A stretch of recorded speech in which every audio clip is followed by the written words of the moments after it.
Open to Acts chapter 2. Acts chapter 2, I read verse 41 to 47. We are looking today the world living in the atmosphere of revival. Living in the atmosphere of revival. Acts 2:41.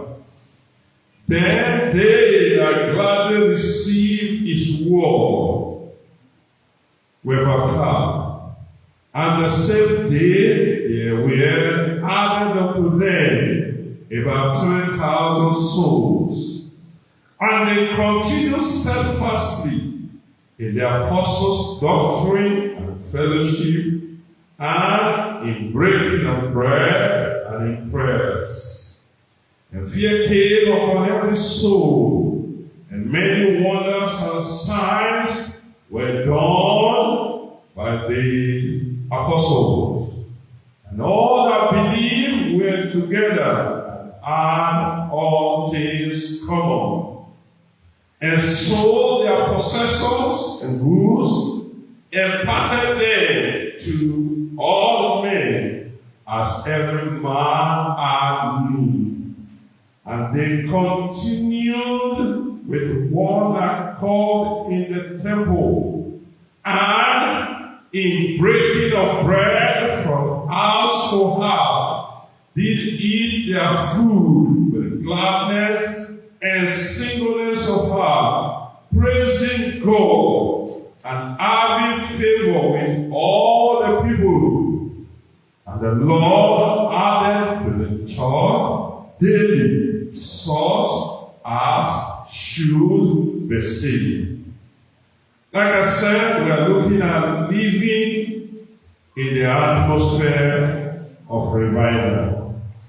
There is a difference between experiencing revival and living in the atmosphere of revival.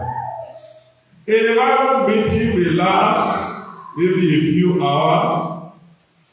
A revival program may last several days, and a remarkable visitation may come upon a church at a particular season. But God's will, God's program, God's intention is that His people should not just experience occasional moments of God's presence, but they are to steadfastly continue in His presence. That's the problem many believers have today. Today, they are high spiritually, tomorrow they are low. Today, their prayer life is on fire, tomorrow they become dry. This is not the will of God. In the text we read here, when the revival broke out, they lived in that atmosphere. In that Acts 2:41-47. The passage does not describe only the outpouring of Pentecost, but it describes the life that followed after. About 20,000 have been saved, that was a good, but they did not return to ordinary Christianity. Today, what we have is ordinary Christianity. There's no fire, there's no power, there's no anointing, there's no grace. Everything is mechanical. In short, people living historical Christianity. Oh, 19 so and so I used to be like this. How are you today now? You are not living in the atmosphere of the Bible. Something had happened to their spiritual practice. They continue in the world. The world is central to revival and sustenance of revival. They continue in the word. They continue in fellowship. One did not say, oh, already I have fire. I can be on my own. I've been praying and reading my Bible. That is a backslider. Anyone that says, oh, I don't need to really read the church all the time. I have the word of God. I can be reading the word I've been praying. That person is backsliding already. We need to pray for that person. They continued in the word of God. In the short, the Bible even God told Joshua, this book of the law must not depart from your mouth. And the psalmist said, blessed is the man that does not associate with sinner, does not depart from the way of Christ. What is the lie is in the law of the Lord. And in his law does he meditate day and night. Can we say that about you? Our social media are not taking away the Bible from you. Facebook, Instagram, YouTube, television, have they not taken away the Bible from so many people? No one reading, meditating, and feeding on the word. These brethren, they continue daily the apostles' doctrine in fellowship. The Bible says, not forsaking the assembly of ourselves together. What they call, and in Proverbs 27:17, the Bible says, iron sharpens iron. Only one iron cannot sharpen itself. You need the other one to scrub it. That is what fellowship does. When you come with fire, and then when the fire in you is burning somebody that was going down, say, oh, I didn't know I was going down. And then the person wakes up. We need to continue in the word. We need to continue in fellowship. What a prayer. We continue in prayer. After the revival break out, it's not Bible study. So many verses. But the revival broke out in Acts 2. Then in that Acts 2, verse 42, the Bible says they continue in prayer. Then in Acts 3, verse 1, Peter and John were going to the temple at the hour of prayer. The apostles did not say, let the other members go and pray. No, they went to pray. Then in Acts 4:31, when they had prayed, the place was what? Shaking. Acts 6:4, it said, when we give ourselves continually to prayer and the ministry. It's good to read the word, but the word of God without prayer will be like literature. If you are reading Shakespeare. Prayer will come to that. And there was worship and love. Their lives were transformed. You cannot say you are experiencing revival and you are living in carnality.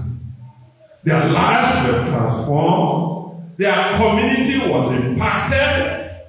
And the Lord continued to add to the church. Our challenge is not only to pray as if God visits us. It's good to pray. But we must to be in the atmosphere that genuine revival creates. Third part, we look at 1, the pursuit of God's presence. The pursuit of God's presence. 2, the preservation of spiritual passion. The preservation of spiritual passion. 3, the projection of revival power. The projection of revival power. Number one, the pursuit of God's presence.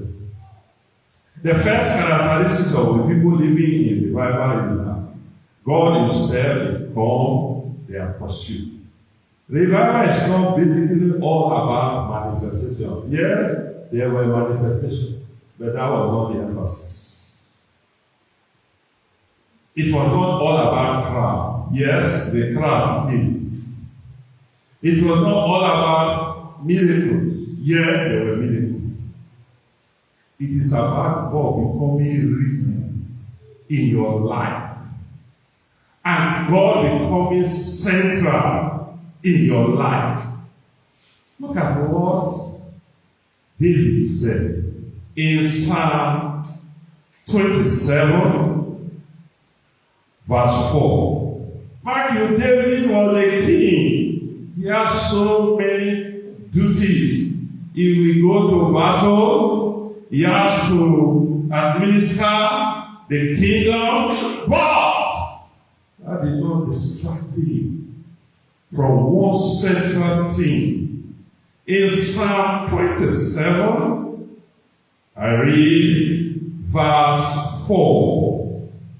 It says, one thing have I desire of the Lord, that will I seek after, that I may dwell in the house of the Lord all the days of my life, to behold the beauty of the Lord and to walk, to inquire in His temple.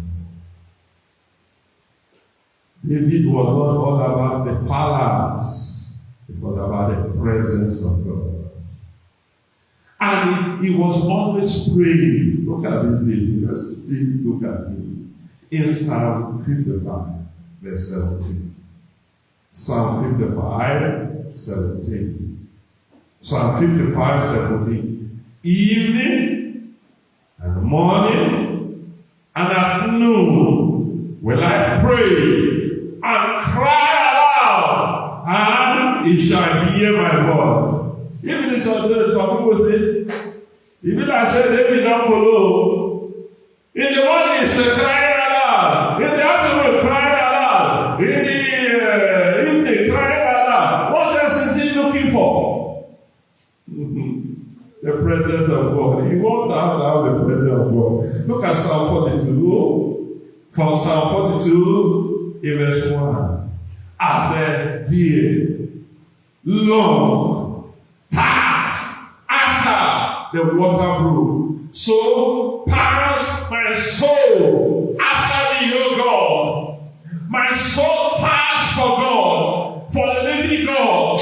Where shall I come and appear before my God? Is that the task of your heart?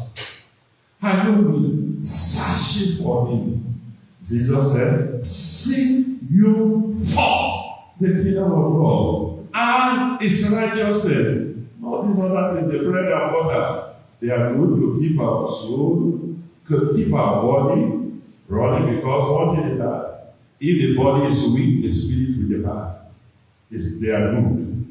But the central thing is the presence of God.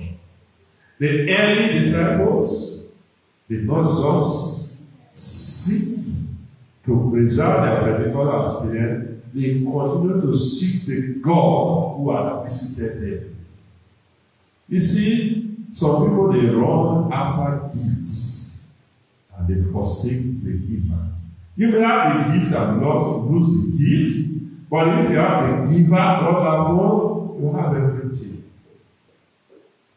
That was why when God asked Solomon, what do you want? He said, I give you wisdom. What happened? When God asked Elijah asked Elijah, what do you want? In the whole portion of this. He was not asking for food. So, in the pursuit of God's presence, number one, there must be the priority of His presence. That is what we saw in that day. His desire is to dwell in the presence of the Lord.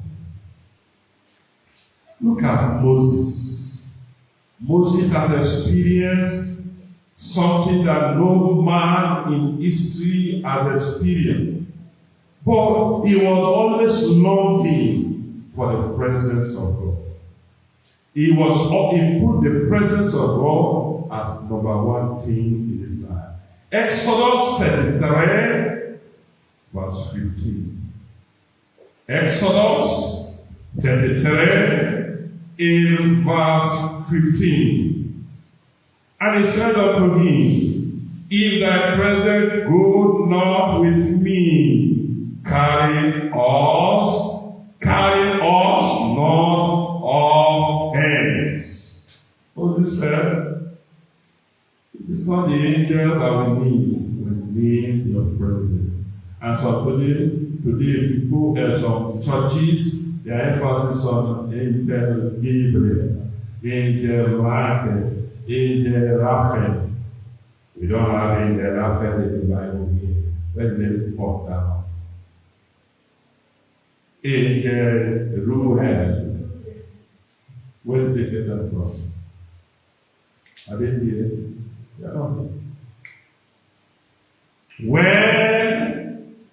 angels appear to human beings, they will make sure they don't worship me, worship God. But today, people are angel. Angel is that number one, more than Jesus Christ. God said, I will send my angel. Peter said, no. Moses said, it's not angel. We need you. Angel are created beings. You created them. You are greater. Why don't we seek the greater one than the lesser one? So, their priorities change. The things of God move to the center of their life. The Bible says in Acts 2:42, they continue steadfastly in the apostles' doctrine, in fellowship, in prayer, and in breaking of bread. A revival process begins when God's presence becomes more important to us than God's provisions. We must move beyond one, seeking what God can give us, what God can do for us, what God can make for us. We must move to seeking Him Himself. Matthew 6:33. Seek you for the kingdom of God and what is righteous. There must also, apart from prioritizing His presence, in other words, the presence of God taking number one place in your heart, in your life, there must be passion for His presence. Paul said in Philippians 3:10, say that I may know Him and the power of His resurrection and the fellowship of His Son. That Psalm 42 we read, the psalmist said, I am thirsting for the presence of God. We should seek the presence of God. We should long after the presence of God. There must be a spiritual thing that refuse to settle for religious routines. What are the religious routines? Coming to church, praying, keeping tithe, but no fire, no anointing, no glory, no authority. My longing. I remember those days when I was in the former ministry God called me. The region overseer, the state pastor of this friend. And he told the state pastor, he said, I'm not looking for position. What I'm seeking for is the anointing. And actually, when he got the anointing, people were leaving, members of the church were leaving the state headquarters to go and attend his program. Seek for that thing that is of more value than these peripheral activities. And what is that? The Spirit, the presence, the power of God. We used to sing was something more than gold, something more than silver. The Spirit of God in the heart of man is what? Is something more than gold. When morons tax, Jesus said, blessed are they that hunger and thirst for righteousness and what will happen? For they shall be filled. You will be filled today in the name of Jesus. There must be the practice of his presence. He's one to prioritize, he's one to seek the presence of God, but doing things that make the presence of God to be found, they are not practicing. The presence of God is holy. And if you want to continue in the presence of God, you must be holy. Samson had anointing, but he lost it. Saul had anointing, he lost it to disobedience. Samson was living careless life. From one woman to the other. Hey, Nazareth, one woman to the other. Talking anyhow. That was how he lost his soul. There must be the practice. They obey the word. They live in holiness. Our lives must. Let's look at 1 Peter chapter 1 in verse 14 to 16. 1 Peter chapter 1 verse 14. As obedient children, no fashioning, no patterning, no copying, not living in your former ignorance. According to the former laws in your ignorance. But as he who has called you is holy, so you be holy in all your conduct. Because it is written, be holy, for I am holy. The presence of God can only be sustained through holy living. We will come to that. Then there must be the perception of his power. The early church lived with an awareness that God was among them. And the goal is not simply to see supernatural manifestation. The goal is to become so conscious of God that his presence governs their lives.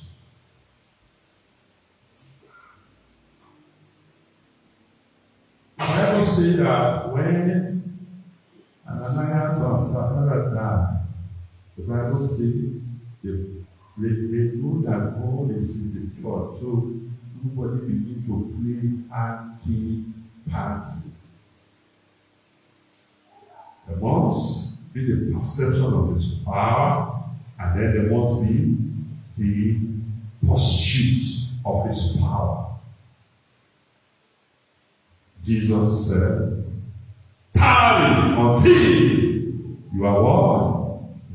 Endued with power from on high. The power has been promised. It is to be possessed. But why are we destitute of power? The word of God is still the same word of God. The difference is there's no power. I told us, the man of God said, the world is not looking and waiting for another definition of the gospel. But the world is waiting for a fresh manifestation of God's power. Because Psalm 110 says, in the day of your power, what upon thy people shall be willing. The power of God. Elisha, he pursued his power. He said, I pray thee, let a double portion of your spirit be upon me. There must be perpetual portion of the power of God. The atmosphere of revival becomes sustainable when the pursuit of God's presence and power become perpetual. Always wanting to be the presence and having the power of God upon our life. That brings us to the second part, the preservation of spiritual passion. The preservation of spiritual passion. Experiencing revival is one thing. Preserving the passion it produces is another thing. And there are so many things the devil is using to take away passion for God. Passion for God's presence, passion for God's power, passion for God's purpose in believers' life today. Number one, the cares of this world and what? The deceitfulness of riches. Jesus said, when the cares of this world and the deceitfulness of riches, let's look at it in Matthew chapter 13. For people, they no longer have passion for God. They no longer have passion for God's presence. They no longer have passion for God's power. Why? There are so many factors. One is what I have mentioned.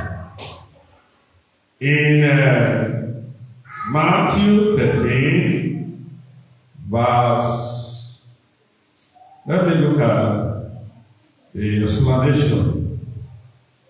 In verse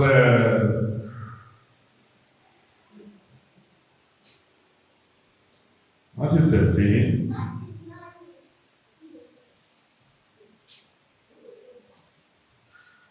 in verse 36, verse 37, it's answered and said unto them, he that sowed the good seed is the Son of Man, the field is the world. The good seed are the children of the kingdom, the path are the children of the wicked one. Yeah? Oh, that's not it.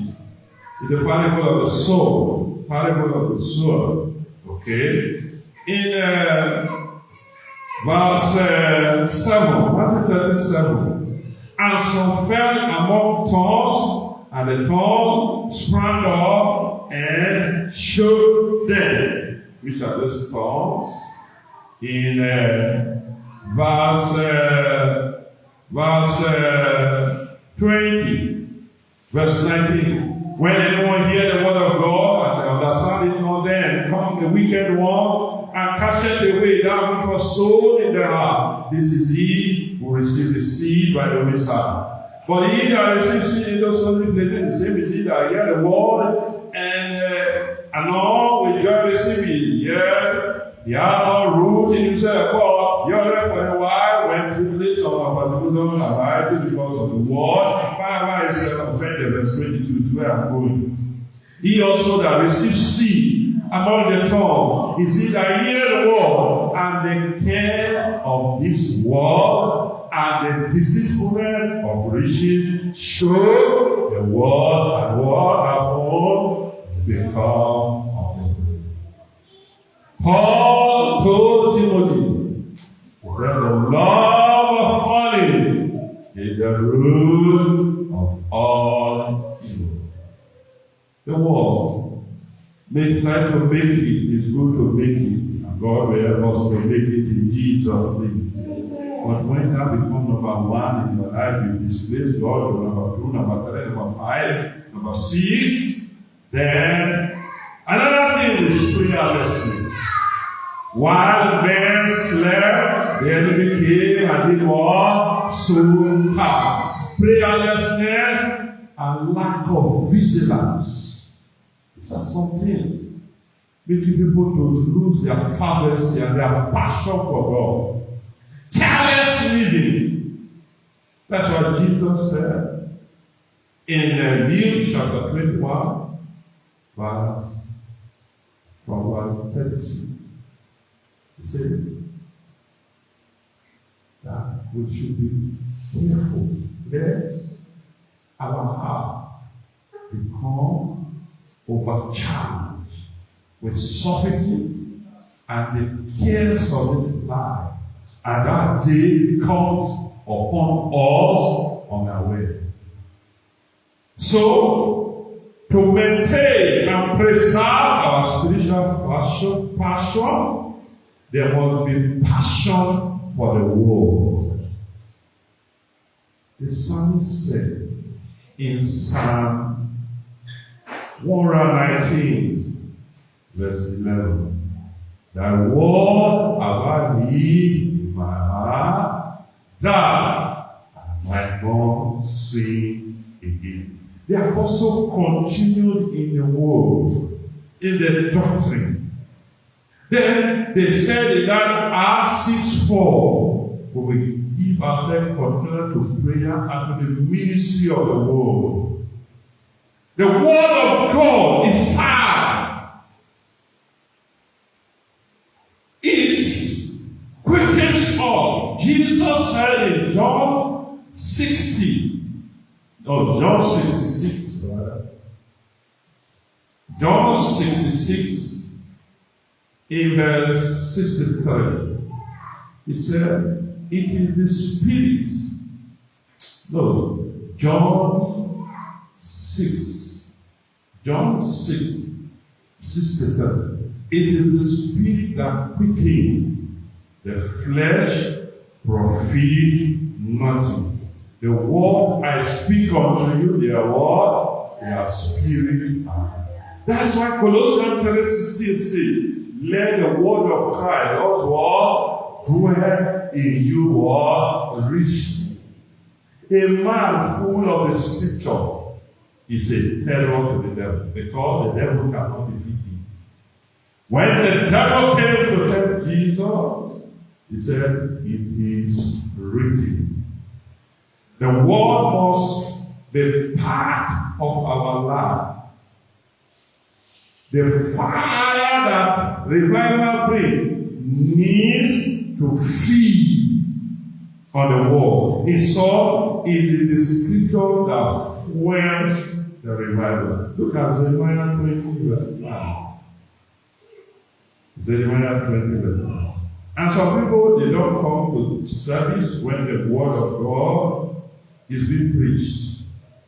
They like to roam around. Or when they come to church, they will be active during praise and worship. The time of the word, they will sleep off.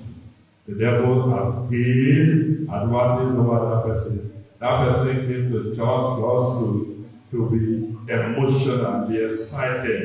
But the thing, the seed that will give him fire, the devil took it away from him. That is what the Lord was saying, that the devil came and took the seed of the world. In Jeremiah 20, verse 9. Then I said, I will not make mention of him, nor speak anymore in his name. But his word was in my heart as what? A burning fire. The word of God is like a burning fire.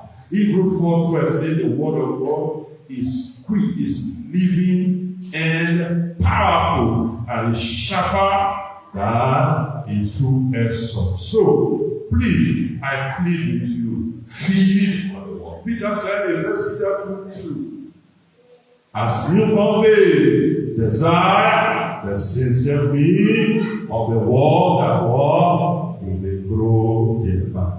If you are not taking your milk, you will be getting lean and emaciated and looking worn out.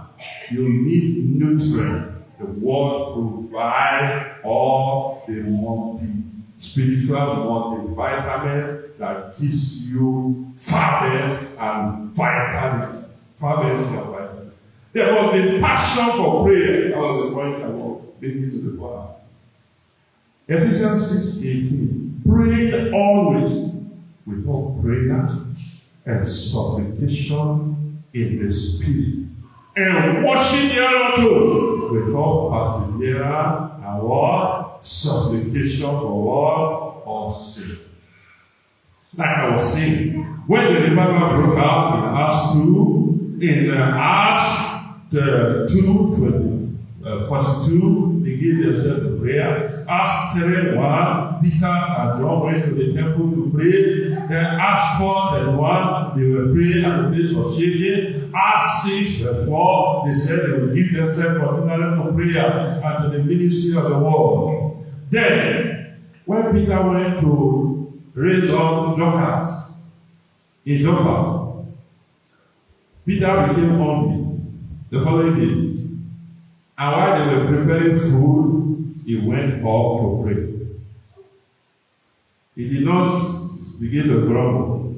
These people, they think I am a spirit. See the time they are making this thing. Why are most people prepare the food? You don't know an apostle. You are keeping up an apostle hungry. You still want apostolic blessings. You are depriving an apostle of food. But what happened? While he was hungry, he went up to pray. It was while he was praying that the heaven was what? Opened, and he saw that revelation about the salvation of the Gentiles. Food is what is keeping some people perpetually invalid spiritually. Too much food, no time to pray. I heard about a man of God. That this man of God is a church founder. And I don't want to be specific. That this man of God, the leaders under him, you see, what is the secret? We are quoting the same verses of scripture you are quoting. But what's making the difference? According to what I heard, I didn't hear from him directly. So that's why I don't want to explain it. So, one day, one of the leaders told me, follow me home. After service, he went home. When he got home, he dropped his Bible and went on his knees and started to pray. By the time he rose up, he had spent 4 hours in prayer. After service, if I finish now, the next thing, give me food. I reached out and give me food. I had the secrets. Then he now told the leader, have you seen the secret now? Prayer is the source of grace. Is the source of power. God is calling us back to apostolic Christianity. The apostles never believed in prayer. Paul said, pray night and day. And Jesus, who has all power, he never believed in prayer. I take you through me. Let's look at, first of all, let's look at Matthew. Matthew. If it is only prayer, we don't have to. Because that is what is lacking in the body of Christ today. Most people so-called praying and not praying. Matthew chapter 14. Let's first of all Matthew chapter 4. Matthew 4, in verse 1. Then when Jesus went up of the Spirit into the wilderness to be tempted of the devil, and when they had fasted 40 days, not just fasting, but fasting and praying. Matthew 14. No, Matthew 14. Matthew 14, in verse 22. Matthew 14, 22. And straightway Jesus constrained his disciples to go into a ship and to go before him into the other side, while he sent the multitude away. And when he had sent the multitude away, he went up into a mountain apart to do what? To pray. He went after he had performed the miracle of feeding the multitude. He went into the mountain apart. The believer that don't know how to be apart, that believer will not have power, will not have fire, will not have authority. You need to spend time alone with God. And when the evening was come, he was there alone. Spend time alone with God. Matthew chapter 26, verse 36. Then God, Jesus, with them into a place called Gethsemane, and said unto the disciples, sit here while I go and pray yonder. Then let's look at Mark. Mark chapter 1, verse 35. Mark 1:35. And in the morning, rising up a great while before day, he went out and departed into a solitary place and did what? And there prayed. He never played with prayer. Let's come to Luke. It's Luke that gave extensive account of Jesus' prayer life. In Luke chapter 3, verse 21 and 22. Now, when all the people were baptized, it came to pass that Jesus also being baptized and praying, the heaven was opened and the Holy Ghost descended in a bodily shape like a dove upon him. And a voice came from heaven which said, Thou art my beloved Son, indeed I am well pleased. Look at also, let's go forward. And so it was his pattern. Prayer was his pattern of life. And he spent time with God in prayer. Look at Luke chapter 6. Luke 6. Luke 5. Luke 5:16. Luke 5:16. And he withdrew himself into the wilderness and prayed. Luke 6, verse 12. Luke 6, verse 12. And it came to pass in those days that he went out into a mountain to pray and continued all night in prayer. Luke chapter 9, verse 28. Luke 9:28. And it came to pass about an 8 days after this thing, saying, he took Peter and John and James and went up into a mountain to pray. And as he prayed, the fashion of his countenance was altered, and his raiment was white and glittering. Luke 11, verse 1. This is Jesus' life we are tracing. His prayer life. Luke 11:1. And it came to pass, as he was praying in a certain place, when he sees one of the disciples said unto him, Lord, teach us to pray. And John also taught his disciples.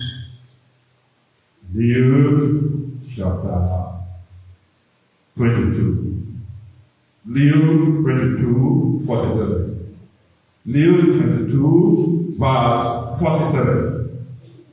And there appeared an angel unto him from heaven, strengthening him. And being in an agony, he prayed more earnestly, and his sweat was as with great drops of blood falling down to the ground. And when he rose from prayer, Don't think you are praying anything. I don't see myself praying anything. I'm not doing so. I want to pray like you. Teach me the way to pray like Jesus. Teach me the way to do so. Teach me the way to pray like Jesus. I am ready, I want to do so. When you give yourself to prayer, you know all these things. You see, I've not started. I'm just trying to learn from me. Last week, there was one lady from my village. One time I went to market, she helped me to buy things. Another time I wanted to go, I called and told she was not feeling well.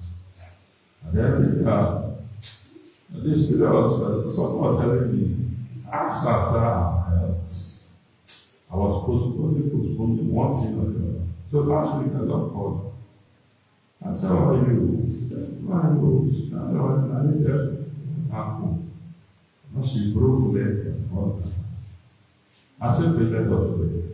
As I was praying, I began to tell her what was happening in the market around her, the things happening. I began to tell her that the place where she's selling, they put something for her to step on. And I began to tell her everything. Then she said, Pastor, when I heard that you did do pastor work for this, I never knew saying God will use it like this. He said, actually, one day she wanted to enter her store. The Spirit of God said, stop. She stopped. Yeah? The Spirit of God told her, they put something in. Then she told one man that don't open the store yet. He said, what else? He said, they put something. The man said, there's nothing here. She said, they won't understand. Then he was arguing. Later, one man of God came to the place. He said, Madam, they put something. Oh, I've stepped on something they put in the of me. He ran to the water, put his leg on the water before he could that. Now, we were talking that one. After I prayed for her, I said, another thing I want to tell you is that your mouth be open. People, they come, they take word from your mouth. He says, so Pastor, just yesterday I was praying, Lord, close my mouth. When we go higher, the devil will not be fleeing around us. God is calling us to deeper for meaning. I come to the garden alone, while the dew is still on the roses, and the voice I hear calling all I hear, the soul of God discloses. He was waiting and fall, wait me and tell me I am his own, and the joy we share as we tarry as ever. If you can't do any of that, give yourself to prayer. Praying always with all prayer and supplication in the spirit. Praying always. Men ought always to pray and not to feelings. The devil is fighting prayers. Because he knows if you pray, your eyes will be open. He knows if you pray, you will be lifted above him into heavenly places, far above principalities and power. He just wants grace with me is the grace to pray. Seek the Lord while he may be found. Call upon him while he is near. The Bible says we should pray. Epaphras, he was a man given to intercession. God said, I search for the man among them that should stand in the gap between me and the land. Let's rise up and go to the Lord. Tell the Lord to visit you. Every weight upon your life. Shake